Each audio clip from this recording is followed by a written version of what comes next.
देखंतु आज आम पंचम श्रेणी बोर्ड परीक्षार आसीथिबा पंचम श्रेणीर गणित क्वेश्चन गुड़िक आलोचना करवा। चलतु देखा आपणकर उत्तर केते सठिक रही। देखंतु आपणकर 2 घंटा रोचे 40 मार्कर रिटेन एवं आपणकर ओराल 10 मार्क। तो ये आम रिटेन क्वेश्चन गुड़िक आलोचना करवा। देखंतु 1 नंबर ए रे देछि आपणकर 6 3754 संख्याटी अयुत स्थान रे केउ अंकटी अछि। देखंतु ऑप्शन ए होछि 3, बी होछि आपण ख होछि 5, ग होछि 6, घ होछि 7। तो अयुत स्थान रे 6 अछि। ऑप्शन ग टी होछि आपणकर ठीक उत्तर।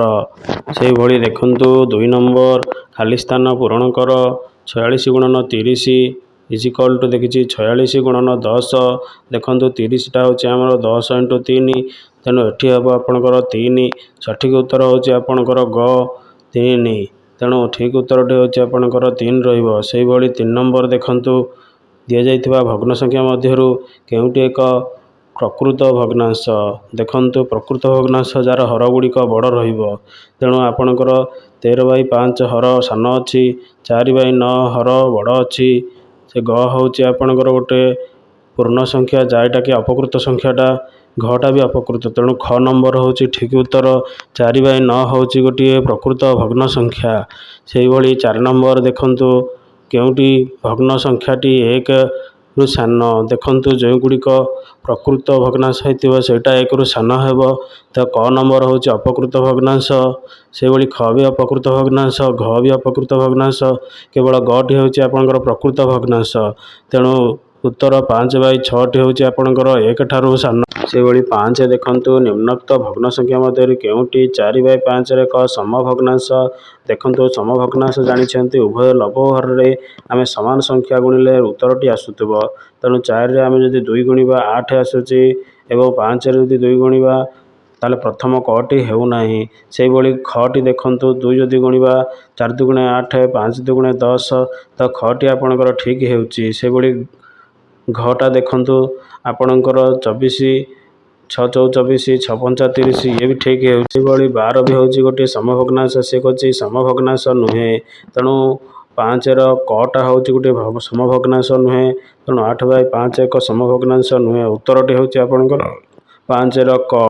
से भली देखंतु 6 नंबर निम्नोक्त मध्यरु केउटी प्रतिसम आकृति विशिष्ट इंग्रजी अक्षर नुह। देखंतु एटा गोटे प्रतिसमी हेबो, ईटा भी गोटे प्रतिसमी हेबो, एम भी गोटे प्रतिसमी हेबो, किंतु घ पी टी प्रतिसमी हेबो नाही। तेणु ऑप्शन घ टी होची ठीक उत्तर। देखंतु 7 नंबर तळे दि जाइथिबा चित्र मध्यरु काହାର अधिक प्रतिसम अक्ष अछि। देखंतु त्रिभुजर 3टी हेबो, आयत एवं वर्गर 4टी हेबो, किंतु वृत्तर असंख्य हेबो प्रतिसम। तेणु घ ऑप्शन वृत्तर आमर अधिक प्रतिसम अक्ष हेइ पारिबो। सेहि भली 8 नंबर देखंतु खाली स्थान पूरण कर। जो संख्यार 2 रु अधिक गुणनीयक थाए ताहाकु डैश कुआ जाए। आमे जानिछे 2टी गुणनीयक थिले मौलिक कुआ जाए, अधिक थिले यौगिक कुआ जाए। तेणु ऑप्शन आपनकर यौगिकटी ठीक उत्तर। देखंतु 1 बी रे 1 लक्षर पूर्ववर्ती संख्या केते हेबो। हमर 1 लक्षर पूर्ववर्ती हेबो 5टी 9, जाकि 9 9999। एही भली आपनकर पूर्ववर्ती संख्याटी लिखिबे। सेही भली चित्र देइथिबा कलाकृति चिन्हित अंश मानकर भग्न संख्या लिखिबा।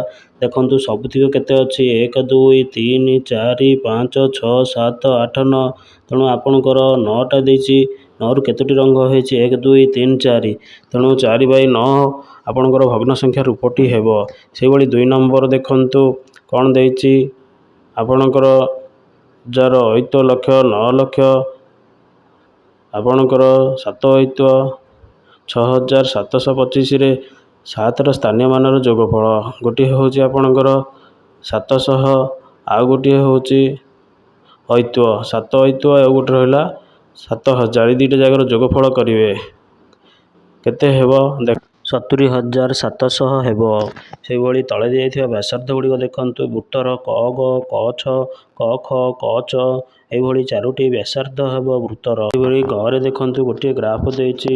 ପ୍ରଥମ ପରୀକ୍ଷଣ 20, ଦ୍ୱିତୀୟ ପରୀକ୍ଷଣ 10, ତୃତୀୟ ପରୀକ୍ଷଣ 15।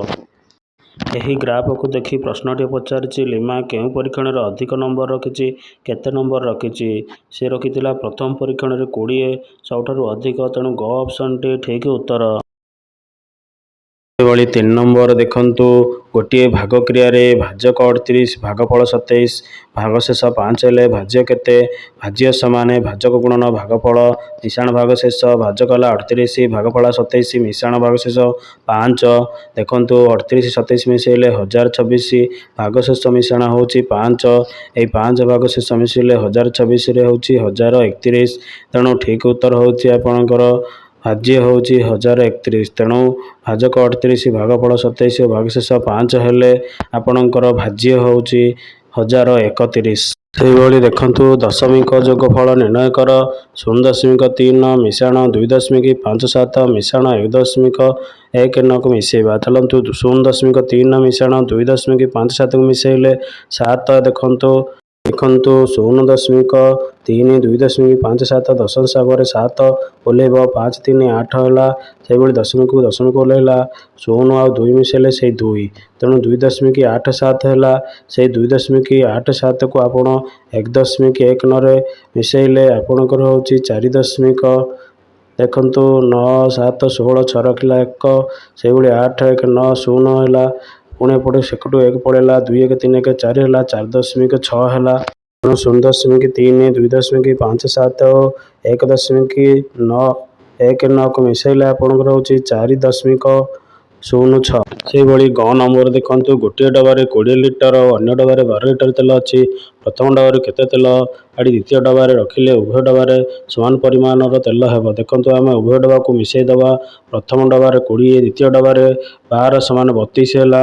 ତ ଦୁଇଟି ଡବାରେ 32 ହେଲେ ଆପଣ ତାକୁ ସମାନ ଦୁଇ ଭାଗରେ ବିଭକ୍ତ କରନ୍ତୁ। ତାହା ହେଲା ଗୋଟେ ଡବାରେ 16 ଲିଟର ହେଉଛି। ତ ଏହି 16 ଲିଟରକୁ ଆପଣମାନେ 20ରୁ ପ୍ରଥମ ଡବାରୁ 16 ଲିଟର ଫେଡ଼ି ଦିଅନ୍ତୁ। ଆଉ ରହିଲା କେତେ? 4 ଲିଟର। ତ ଆପଣମାନଙ୍କର ଏଇ 4 ଲିଟର ନେଇ ଅନ୍ୟ ଡବାରେ ଯଦି ଢାଳିବେ 12 ଲିଟରରେ ସେଇଟା 16 ଲିଟର ହେବ ଏବଂ ପ୍ରଥମ ଡବାରେ ମଧ୍ୟ 16 ଲିଟର ରହିଲା।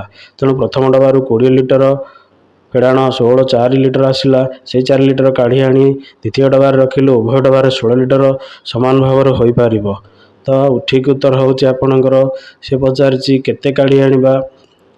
ତ ପ୍ରଥମ ଡବାରୁ କେତେ କାଢ଼ି ଆଣିବା? ମାତ୍ର 4 ଲିଟର କାଢ଼ି ଆଣିଲେ ପ୍ରଥମ ଡବାରୁ ଆପଣଙ୍କର ଉଭୟ ଡବାରେ ସମାନ ହୋଇପାରିବ। ତେଣୁ 4 ଲିଟର ହେଉଛି ଠିକ୍ ଉତ୍ତର। ସେହିଭଳି ଘ ନମ୍ବର ଦେଖନ୍ତୁ କେବଳ 3ଟି ଗୁଣନୀୟକ ଥିବା 2ଟି ସଂଖ୍ୟାର ଉଦାହରଣ ଦିଅ ଏବଂ ସେହି ସଂଖ୍ୟା ଦ୍ୱୟର ଗୁଣନୀୟକ ଗୁଡ଼ିକ ଲେଖ। ଦେଖନ୍ତୁ ଆପଣଙ୍କର 4 ଆଉ 9 ହେଉଛି 2ଟି ସଂଖ୍ୟା ଯାହାର ଗୁଣନୀୟକ ଗୁଡ଼ିକ ହେଉଛି 3ଟି ଲେଖାଏଁ। ଦେଖନ୍ତୁ 4ର 1 2 4 ପ୍ରତ୍ୟେକ ସଂଖ୍ୟାର ନିଜେ ଏବଂ 1 ହେଉଛି ଗୋଟେ ଗୁଣନୀୟକ ଏବଂ 2 ହେଉଛି 4ର ଗୁଣନୀୟକ। ତେଣୁ 4ର ହେଉଛି 3ଟି 1 2 4। ସେହିଭଳି 9ର ଦେଖନ୍ତୁ 1 ହେବ 3 ହେବ ଓ ନିଜେ ହେବ। ତେଣୁ ଏହି ଦୁଇଟି ସଂଖ୍ୟାର ଗୁଣନୀୟକ ଗୁଡ଼ିକ 3ଟି ଅଛି। ତେଣୁ ଠିକ୍ ଉତ୍ତର ଗୁଡ଼ିକ ଆପଣମାନେ ଦେଖି ନିଅନ୍ତୁ। ଏଭଳି 4 ନମ୍ବର ଦେଖନ୍ତୁ କ ଖ ଗ ଘ ଏକ ଆୟତଚିତ୍ର।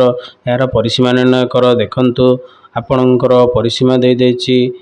କ ଖ ହେଉଛି 10 ସେମି ଏବଂ ଖ ଘ ହେଉଛି 7 ସେମି। ପରିସୀମା ସୂତ୍ର ଜାଣିଛନ୍ତି। ପରିସୀମା ସୂତ୍ର ହେଉଛି 2 ଦୈର୍ଘ୍ୟ ମିଶାଣ ପ୍ରସ୍ଥ। ତେଣୁ 2 ହେଉଛି ଆପଣଙ୍କର ରହିଲା ଗୁଣନ। ଦୈର୍ଘ୍ୟ ହେଉଛି 10 ପ୍ରସ୍ଥ ହେଉଛି 7। ତେଣୁ ଦୈର୍ଘ୍ୟ ଆଉ ପ୍ରସ୍ଥ ମିଶାଇଲେ 17 ହେଉଛି। 17କୁ 2ରେ ଗୁଣିଲେ 34। ତେଣୁ ଆପଣଙ୍କର ପରିସୀମା ହେଉଛି ଆପଣଙ୍କର କେତେ ନା 34 ସେମି। ସେହିଭଳି 5 ନମ୍ବର ଦେଖନ୍ତୁ ଗୋଟିଏ ଯେକୌଣସି ମଧ୍ୟରୁ 2ଟିରୁ ଉତ୍ତର ଦିଅ। 3ଟି ଦେଇଛି କ ଖ ଗ। ଆପଣ ଯେକୌଣସି 2ଟି ଦେବେ। ତ ଗୋଟିଏ ବହିର ଦାମ 64 ଟଙ୍କା 50 ପଇସା। ଗୋଟିଏ ଖାତାର ଦାମ 18 ଟଙ୍କା 20 ପଇସା ହେଲେ ତୁମେ ଦୋକାନରୁ 5ଟି ବହି ଓ 6ଟି ଖାତା କିଣିଲ। ତେବେ ତୁମେ ଦୋକାନକୁ କେତେ ଟଙ୍କା ଦେବ? ତ ଚାଲନ୍ତୁ ଉତ୍ତର କରିବା। ବହି ଦେଖନ୍ତୁ ଗୋଟିକୁ ଆପଣଙ୍କର କେତେ ନା 64 ଟଙ୍କା 50 ପଇସା। ସେଭଳି ଖାତା ଗୋଟିକୁ ହେଉଛି ଆପଣଙ୍କର 18 ଟଙ୍କା 20 ପଇସା। ଯେହେତୁ ବହି ଗୋଟିଏ ହେଉଛି 64 ଟଙ୍କା 50 ପଇସା ଆମେ 5ଟି ବହି କିଣିବା ତାହେଲେ ନିଶ୍ଚୟ ଗୁଣନ କରିବା। ତେବେ ଚାଲନ୍ତୁ 64କୁ 50ରେ ଗୁଣିବା। 64.50କୁ ଆପଣଙ୍କର 5ରେ ଗୁଣିଲେ ଆପଣଙ୍କର ଟୋଟାଲ ପଇସା ହେଉଛି 322.50 ପଇସା। ସେହିଭଳି 6ଟି ଖାତାକୁ ଆପଣମାନେ 18 ଟଙ୍କା ଗୋଟିଏ ଖାତା ଅଛି। ତେଣୁ 18 ଟଙ୍କା 20 ପଇସା ଗୁଣନ 6 ଆପଣଙ୍କର ହେଲା 109.20 ପଇସା। ତେବେ ମୋଟ ପଇସା 322.50।